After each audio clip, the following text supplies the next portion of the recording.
Hello, I'm John Rossi, a touring drummer with the love of all things animal. When I'm on the road, I visit as many zoos, aquariums... Hey, wait a minute. What's going on? Hey, what's going on there? Hello? Hello? Hello? We interrupt your regularly scheduled program to bring you Rossifari Zoo news. News you can use from the world of zoos and conservation. Every week, we bring you breaking news and analysis from around the globe, featuring the animals you love and the people who care for them. And here's your anchorman, John Rossi. Hello, hello, hello, and welcome back to Rossifari Zoo News, your look at everything going on in the world of zoos, aquariums, and general animal weirdness. And oh boy, do we have some general animal weirdness to discuss this week. We will get to that in a minute. But first, I like to start off with a little me time talk in here. And so I wanted to start my life update section by, well, there's no real better way to say it. I kind of want to flex a little bit. I'm not trying to be that guy, I promise, but I had a realization this week, and it's just been really cool, and I want to share it with y'all. So I created this podcast, Rossifari. It's kind of cool. I assume you agree since you're listening. I also created my show, Under the Sun, also known as Sun Records Live. And this week, my schedule has been filled with both of them. I was at Greensboro on Monday, at Greensboro Tuesday morning, and then in Tech for Sun Tuesday evening. On Wednesday, I was back in Tech for Sun, and we opened with our first show of the week that evening. Thursday, I was back at Greensboro. And then tomorrow, the day that this episode comes out, I'm going to be spending the morning and early afternoon at the North Carolina Zoo, getting some interviews there for the podcast and hanging out. And then heading back to play my next performance of Sun with guests from Greensboro Science Center in the audience. The rest of this week is a few more shows of Sun and a visit and interview at a facility that's going to be a new one for the podcast before heading home. And I don't know, man, it really, really hit me this week how cool it is that my whole experience this week is stuff that I've created. And again, I'm not trying to brag. Okay, maybe I'm bragging a little, but the sense of awe that I feel and the pride that I feel is really cool. And I kind of wanted to share that with y'all, in part because that's true. And in part, I also just want to thank you all, because a big part of why all of this works is all of you that are listening to this. So thank you from the absolute bottom of my heart. It means the world to me. All right, schmaltziness out of the way. This is Rossifari Zoo News, and, you can contribute by sending me stories to rossifaripod@gmail.com or tagging me in stories at Rossifari on the socials or at RossifariPod on TikTok. And, of course, make sure that you are following along, hit subscribe, all those things, and we'll keep it rolling. So, without further ado, I think it is time to get to some zoo news. 1, 2, 3, 4. Ow, that's a funky monkey. Tree kangaroo.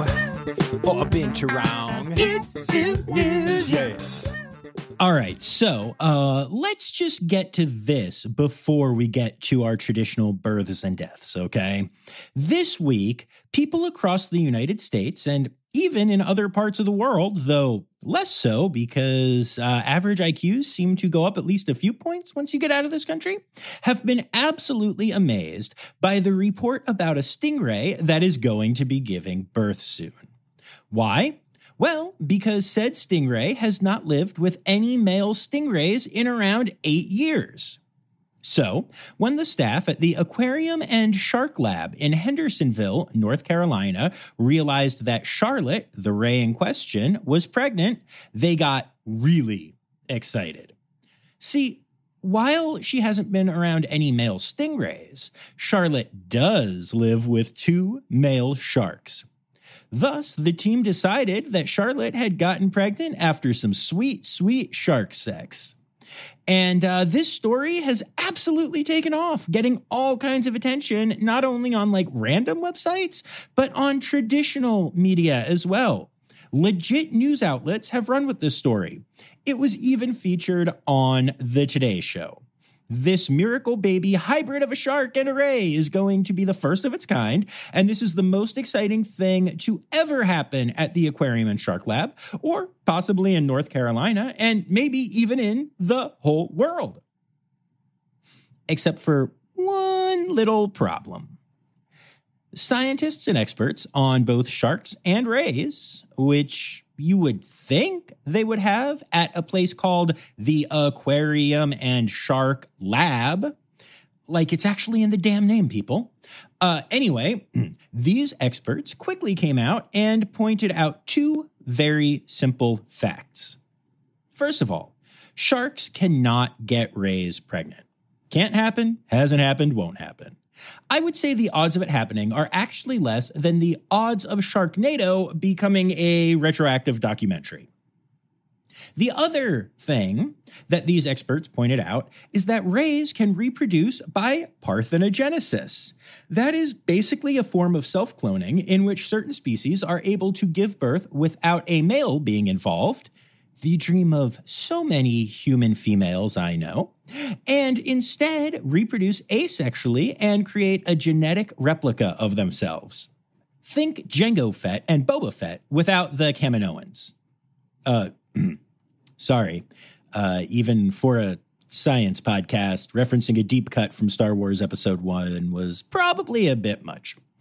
Anyway, after the scientific community came out and said those two simple facts, the PR team at the Aquarium and Shark Lab came out and admitted that, in their excitement, they got carried away, stating that they appreciated the scientific community coming together to explain the situation. They then instantly stopped trying to use the press from this to make their facility more popular. Right? I mean, that's what any responsible facility would do. But no, of course not. This is 2024, and we should all know by now that it's impossible to have nice things. Instead, the facility doubled down, stating, and I quote, "Just because something has not happened or has not been documented does not make it impossible. Science is discovery. And besides, none of us know what has happened in the big ocean because we are not always there." Now, that is roughly one step up the PR ladder from standing crying on a playground and saying, "Nuh-uh, my mom told me and you're a big liar head." So look, here's the deal. Sharks and rays cannot reproduce together. There is no reason to believe it would be possible. They are not nearly closely related enough to make it happen. And yes, some species can crossbreed, creating hybridization, and it does happen both in the wild and in human care, although breeding programs like the AZA SSPs make sure it doesn't happen there. But it's not possible with most species, and the ones that can do it are more closely related, taxonomically speaking, than sharks and rays are. Horses and donkeys, for instance, can breed, and the hybrid is what we call the mule. But horses and donkeys are the same genus and are only separated by about 2 million years of evolution. Sharks and rays have been evolving away from each other for about 300 million years, roughly the same amount of time that the ancestors of humans diverged from the ancestors of snakes. It's just not happening. I honestly don't know what I find more disturbing. This facility denying basic science, the fact that they are using this to gain followers on Facebook and get press and all that stuff, or the fact that so many journalists and major news outlets just bought the whole story, hook, line, and sinker. And here's the thing. I know this podcast goes to a whole lot of listeners. And I bet there are some of you that are listening that heard the story and believed it and are feeling a little sad or even attacked right now. But I promise you, it's not you that I'm attacking. You don't have entire fact-checking departments. I am guessing that most of my audience is smart enough to check that they are learning from valid, trusted sources. And in this case, those sources let you down. Not everyone watching the Today Show is going to do a deep dive into shark and ray evolution or parthenogenesis or anything like it. It's a cool and cute story that you may have heard of that just isn't true. So don't feel bad if you fell for this one. As a matter of fact, later in this episode, you're going to hear a story that I fell for. It's different, but the same. You're not the one who should feel bad for this if you bought into this story.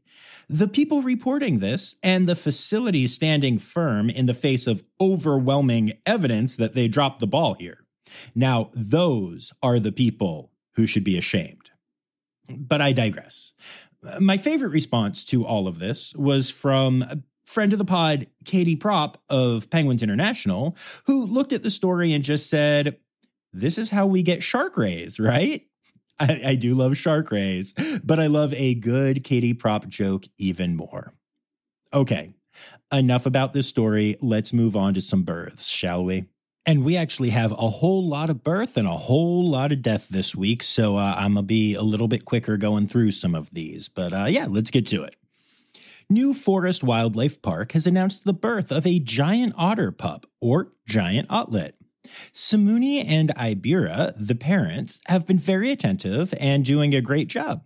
As such, the keeper staff has been able to leave the family alone and let them do the thing. Check out at NF Wildlife Park for adorable pics, including one of the parents carrying the baby around by its head. And speaking of otters, Potter Park Zoo has announced the birth of 3 North American river otter pups to experienced mother Nekeke. Congratulations to the zoo. The Philadelphia Zoo has announced the hatching of a Victoria-crowned pigeon chick. These are the largest pigeons in the world and are known for their incredible plumage. The chick is visible at the McNeil Avian Center at the zoo. Lincoln Park Zoo has announced the birth of a bush baby. A bush baby baby. A bush baby baby. Oh, baby. Sorry, can't help myself. Anyway, the mother of the youngster is named Jelly Bean, which is adorable, and the father is Zeus, which is actually also adorable when you think of how small they are. Anyway, the best part about this to me is that Jelly Bean can often be spotted transporting her bush baby, as they often do, by carrying it around in her mouth. Actually seems to be just a bit of a theme here this week. Our friends at the Fort Worth Zoo have announced the birth of the first mandrill baby born at their facility in nearly 3 decades. The baby has been named Ruby as a nod to its mother, who is named Scarlet. Scarlet is doing an awesome job raising Ruby, along with first-time father JJ and the other female in the troop as well. Now, mantlets are super adorable, and you can now see this little one at the Fort Worth Zoo. And this is not the only amazing primate birth at the zoo that has been announced this week.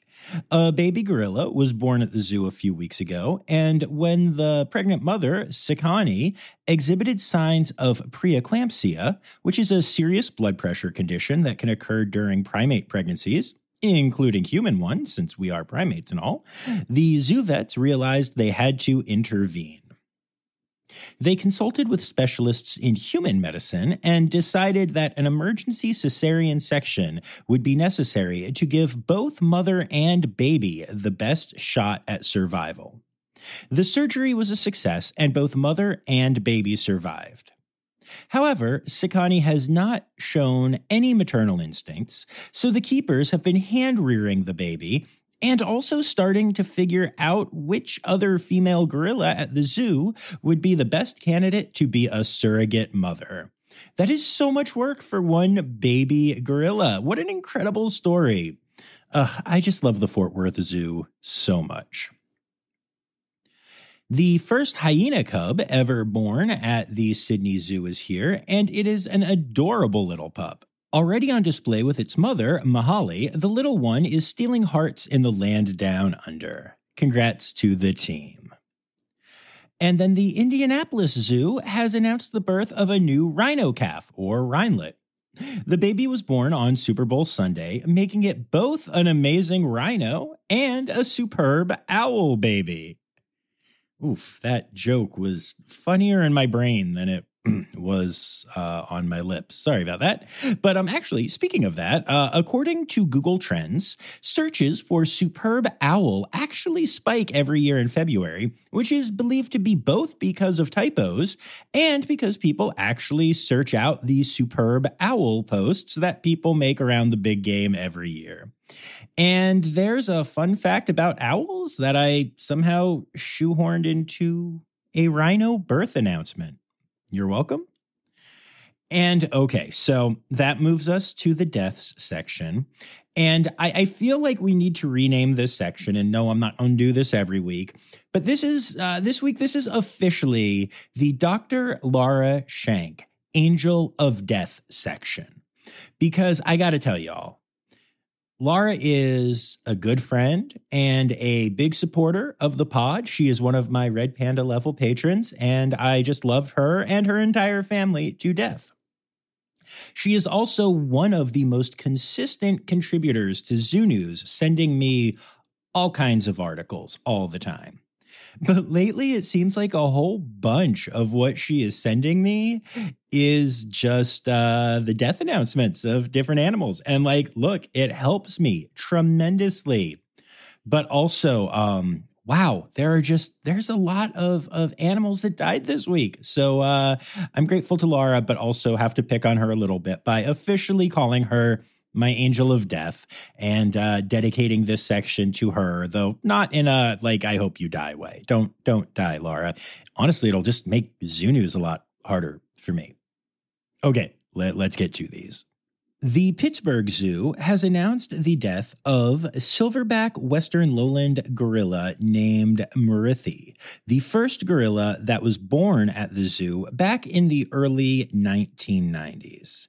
Now, Marithi had been having mobility problems, and they thought it was probably spinal issues. And they did try medical treatment, but unfortunately, at the age of 31, the gorilla went into a sudden decline this week and actually passed away during an anesthetic procedure to help try to determine the exact cause of his symptoms. He will be sorely missed. He was just so popular at that zoo from the moment he was born there until his passing. I am not always the person who is the most moved by gorillas, but the group at the Pittsburgh Zoo is pretty amazing. And I have watched this guy run around and be a parent and be a troop leader every time I visited. It's always amazing to watch him. So truly going to miss seeing him the next time I'm at the Pittsburgh Zoo. And actually, that's not the only loss that the Pittsburgh Zoo has announced this week, because they also announced the passing of Tsuni, a 2-year-old elephant calf that lived at the zoo's International Conservation Center. When her routine blood testing came back with a positive diagnosis for EEHV, the team jumped into action despite her showing no clinical signs of the disease. However, as it often does, the disease moved too quickly for medical management, and Tsuni did not survive. I feel so bad for the team at the zoo, and I'm so sick of this disease. One of my most downloaded episodes is my deep dive into EEHV with Dr. Lauren Howard of the San Diego Zoo Safari Park, and I think a big reason why is that so many people are so upset about this disease. I really look forward to the day that I can stop announcing deaths because of it. Sending all my love to the team at the Pittsburgh Zoo. And going back to gorillas for a second, the Buffalo Zoo has announced the sudden passing of their silverback gorilla, Koga, who died from a cardiac event. Koga was 36 years old, and while his passing was unexpected, he was a very old gorilla who had been treated for heart disease for many years. He was the leader of his troop, and the care team at the zoo will be collaborating with students from Canisius College's Animal Behavior, Ecology, and Conservation program to observe the other troop members and make sure they are doing okay, which I think is an awesome thing to do. It's definitely a step above and beyond what a lot of facilities do, which is, make sure that their own people are constantly monitoring. But I love the collaborative nature of this. I think it's beautiful. I am so sorry to the Buffalo Zoo for this loss, but also really impressed with how they're handling it. The Idaho Falls Zoo has announced that Burton, an Aldabra tortoise, has passed away. He lived around 150 years and was known for loving the simple things in life and for being an especially popular feature of behind-the-scenes tours and keeper chats. He will be missed, but what a great long life. The Columbus Zoo has announced the passing of Joan, a beloved black bear who was 8 years old. Joan was famous for keeping her keepers on their toes. She was notoriously good at rock climbing and getting into places she wasn't supposed to, which were always safe. They were on habitat, but she could keep her keepers, pretty much on their toes. Unfortunately, she was recently found unable to use her hind legs. Treatment options were attempted, but none were successful, so the difficult decision to euthanize had to be made. The Toronto Zoo has announced the passing of Immick, an 11-year-old male Arctic wolf. Immick was the dominant lead in the pack and was incredibly protective of the other wolves around him. Now, way back in 2018, Immick suffered a broken leg, which was repaired surgically. While the leg didn't fully heal, he did remain the dominant wolf in the pack, even with the injury, which is quite a feat. In the last few weeks of his life, though, keepers noticed both that the dominance structure of the pack seemed to be changing and that Immick was limping more. They sedated him and checked on the old injury site to find that the bone was broken again and that the area around the previous fix had become infected. The team started to work on a treatment plan, but he passed away before they could finalize it. He will be sorely missed. All right, we'll be back after this quick break. Hi, this is Kathy Hill from the Indian River Lagoon National Estuary Program. We're all about restoration projects in progress this season on One Lagoon, One Voice. Learn about the great strides the lagoon community is taking to restore and protect the Indian River Lagoon. Each week, we dive deep into discussions with scientists, resource managers, and nonprofit leaders to explore lagoon issues and solutions. From oyster reefs to clam restoration, algae blooms to muck, you'll learn all about the projects we're tackling to bring the Indian River Lagoon back to health. Click the link in the show notes to follow One Lagoon, One Voice, learn about the IRL Council, and explore our unique lagoon.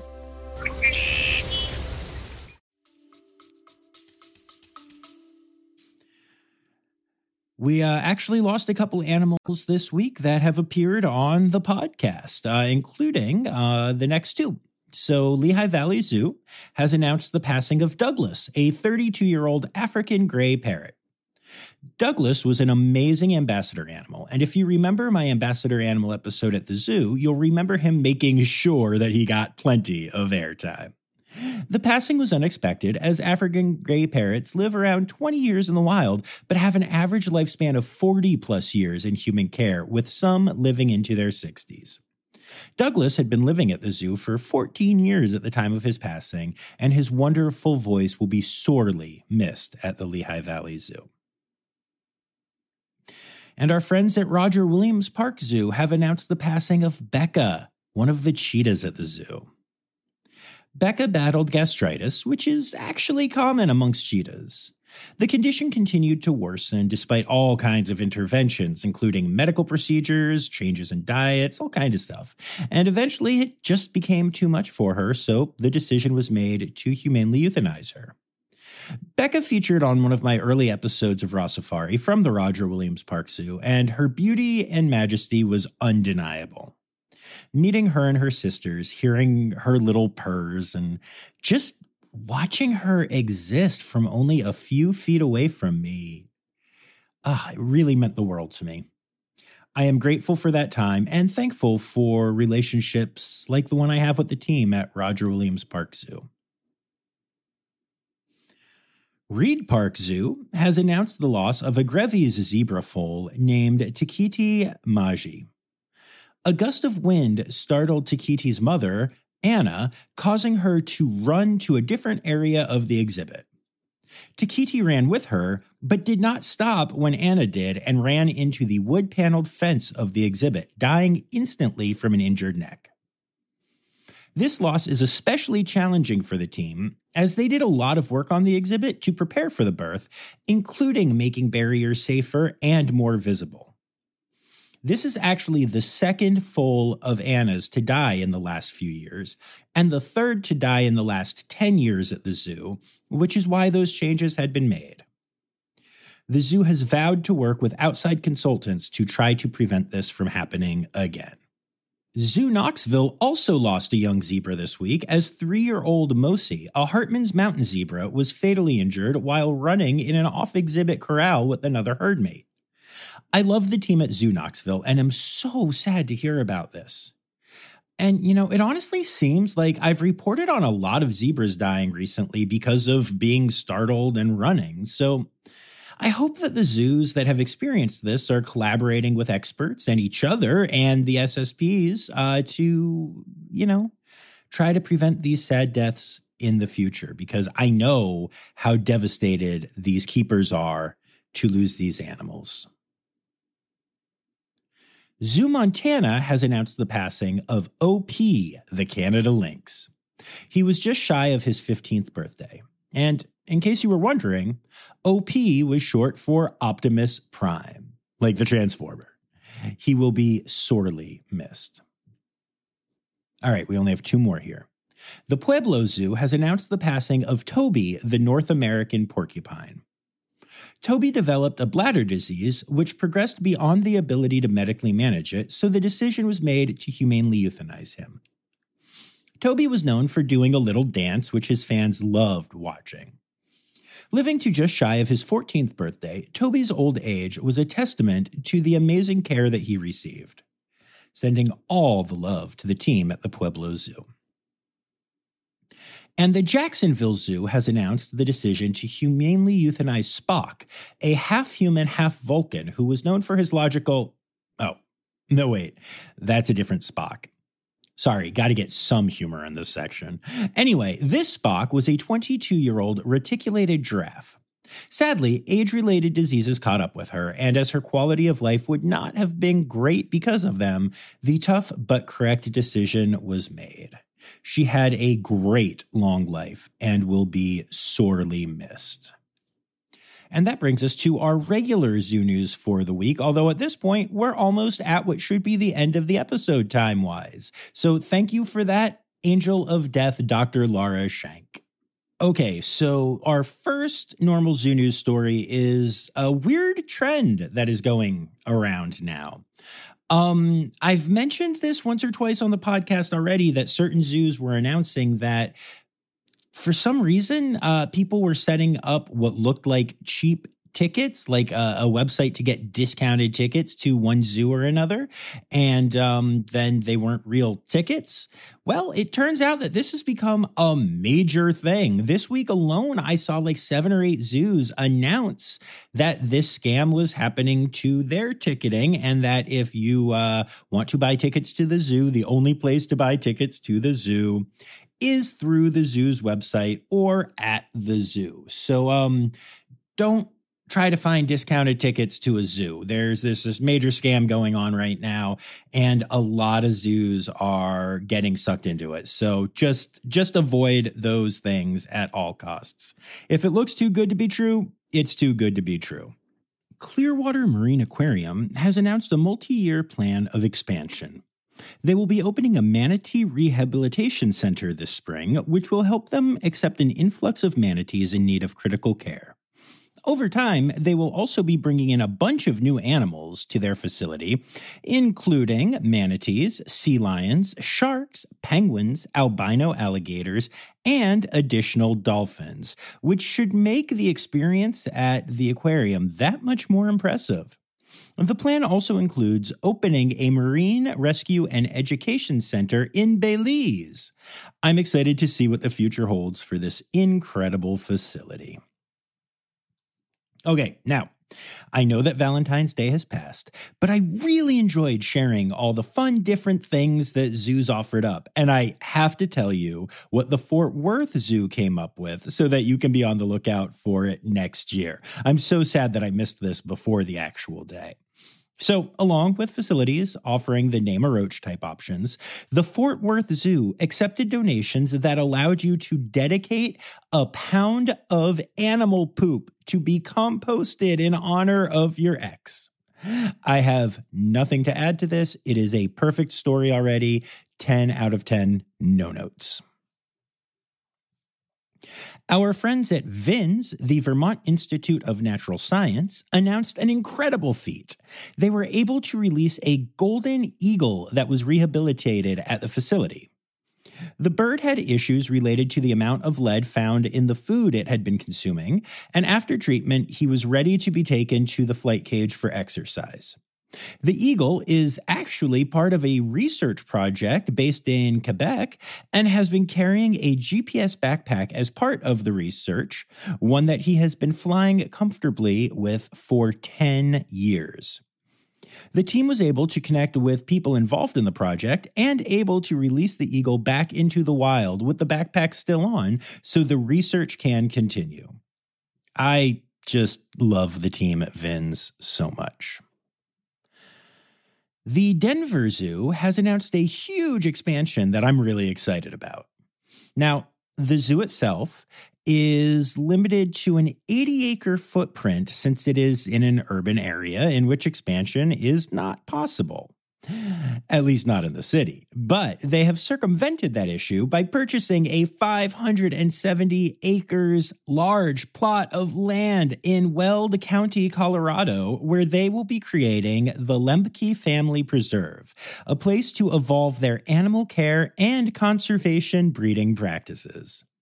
The Denver Zoo is actually going to be joining the St. Louis Zoo here as the two facilities that will be opening up these secondary sites in coming years in areas outside of their home cities since they are in the urban centers of the cities. I am so excited to see what both the Denver Zoo and the St. Louis Zoo do with these new facilities. So now we get to harp on an issue I frequently harp on, but the Sacramento Zoo has announced the arrival of a 3-year-old African lion. However, the arrival has been a bit controversial because the zoo decided to partner with the basketball team in the area, the Sacramento Kings, for the announcement, which included renaming the lion after the Sacramento Kings mascot. Now, that can be bad enough on its own, but the Sacramento Kings mascot is named Slamson. Get it, like Samson, but then slam for a slam dunk? And so the zoo announced that their lion is named Slamson 2. Yeah. The announcement was made on social media, but as I have seen a lot recently and have talked about both on here and with keepers and PR people at facilities all around the US, there was a lot of pushback on the new name. Social media commenters were regular asking why there was a name change, what his name was before, just mocking the name Slamson as inappropriate for an actual living lion as opposed to a silly mascot. And even people who recognized the lion from his previous facility were weighing in, telling the zoo what his correct name was and asking them why they changed it. Now, I want to be fair here. It was by no means all of the commenters who were complaining, but it was a lot of them. And this is just the most recent in a long series of name changes I've seen announced on social media that have been met with complaints. Now, I know that there are often financial incentives involved. Donors will pay big money to name an animal. But I really think this is a practice that zoos need to examine more thoroughly. It's like we talked about with Maxine for our Rossifari After Dark episode. Names create empathy. And changing names and taking those away makes it all seem fake. And fake empathy is not really what we're going for here. Slamson 2. Y'all, I can't. And last but not least, in zoo news this week, I am always in awe of the amazing veterinary work done at zoos. And the Houston Zoo has a really cool story I wanted to share with y'all. Recently, a Peruvian jumping stick, which is a type of bug, a type of grasshopper, not like a thing that, a stick, like from a tree. Anyway, the Peruvian jumping stick completed a molt, but seemed to have a weakened area around what we would consider its neck. The vet team worked to come up with a very small brace to support the area until it was strong enough for the bug to hold its neck up. An improvised neck brace for a grasshopper. I love it. And that brings us to... All right, we'll be back after this quick break. What if I told you scientists discovered 100 new species in the deep ocean? Why did crocodiles survive extinction? Megalodon. How did it go extinct? Hey, it's me, Forrest Galante, wildlife biologist. You might know me from Joe Rogan's podcast or my various TV shows like Extinct or Alive and Shark Week. Join me and my friends as we dive into the wild world of animal anomalies and everything wildlife. Don't miss out. Click here to uncover these mind-blowing animal mysteries.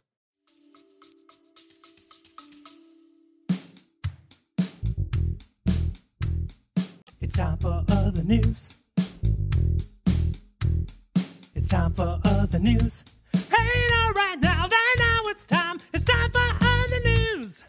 Hey, it's a segue to the part called other news. All right, y'all. So we're skipping over conservation news this week. I apologize, but zoo news went really, really long.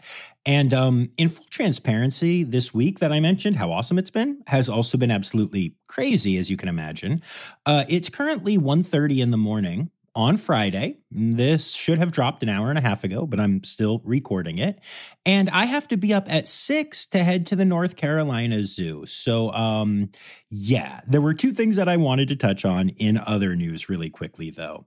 First of all, the Puppy Bowl ran on Sunday, before, during, and after, actually, the Super Bowl. And if you've never watched the Puppy Bowl, find it online. You can stream it. It's adorable.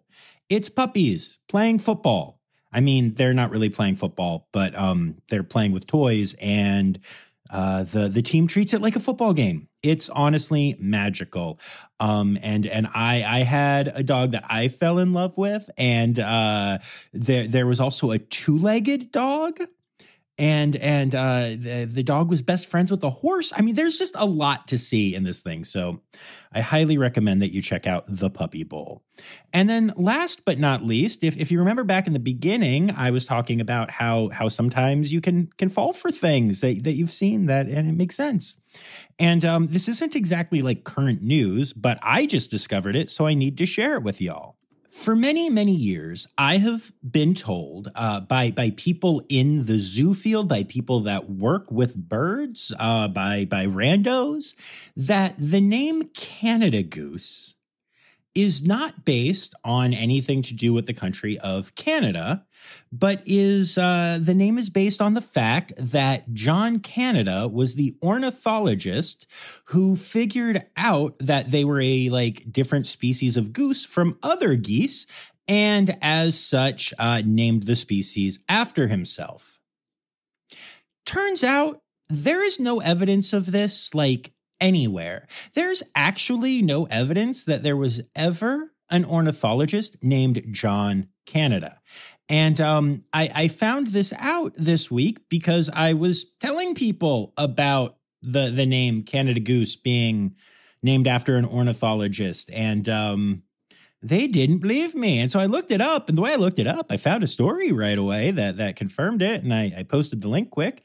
And then it was pointed out to me that the link I posted was about the only link anywhere that ever claims that is real. And apparently I believed this thing. But I know this is a prevalent belief amongst people because I've heard this from so many people that work with animals, that work with birds, like I said. So if you have ever heard this rumor, possibly from me, Have I even said it on this podcast? I don't know. I talk a lot on this podcast, y'all.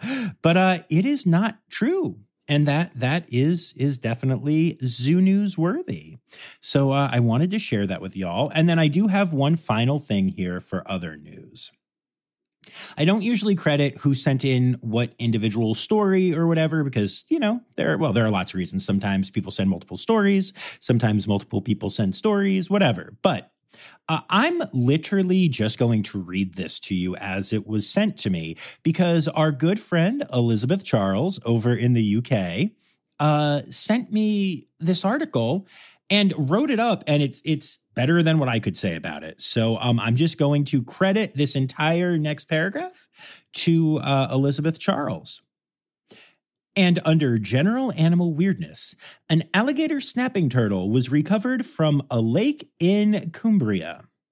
Presumably released by some idiot who bought it as a baby turtle and once it got bigger decided that they'd like to keep their fingers and thought they'd just dump it in a lake with no regard for either the turtle or the other things living in the lake. Fortunately, it's been rescued before it grew to its full adult size and became some sort of local cryptid. That's some good writing, Elizabeth. Yo, if y'all want to write things up and make it good enough to be on the podcast without me having to script stuff, I am here for it. Thank you so much for that, Elizabeth. And that brings us to... Oh, animal, holidays. Animal holidays. Hey! All right, so it is February, which is National Bird Feeding Month, International Hoof Care Month, Fishing Cat February, and Adopt a Rescue Rabbit Month. Then for your individual days, we've got February 17th, which is World Pangolin Day. The 18th is Racali Awareness Day, which seems extra important since I bet most people are not aware of what a Racali is. I had to look it up. It's an Australian kind of ottery looking thing. So now you can be aware of that on the 18th. And then the 20th is Love Your Pet Day, which in our household is known as Every Day. And those are your animal holidays for the week.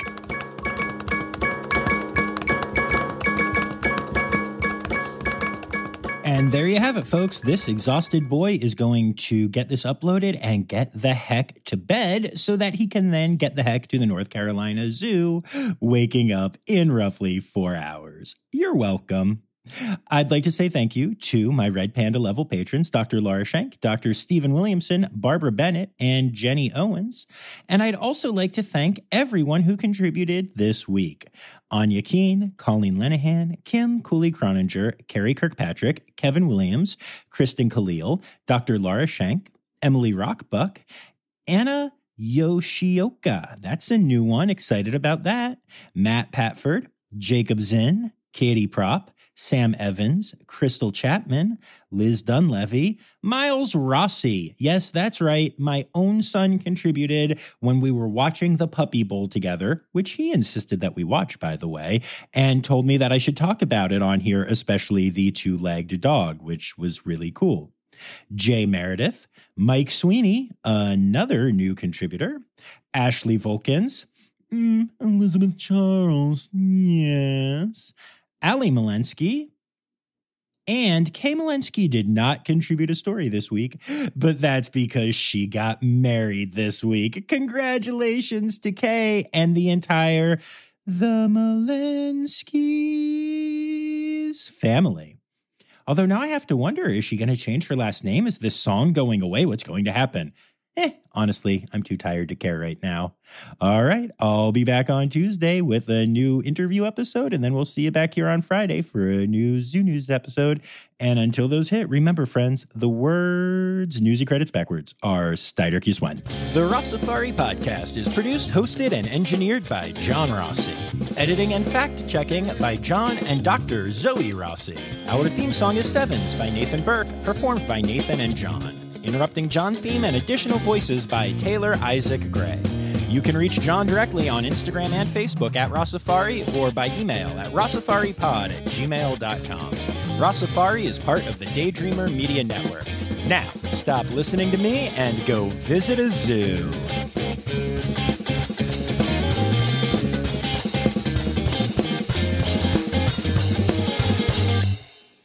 already on display with bloop.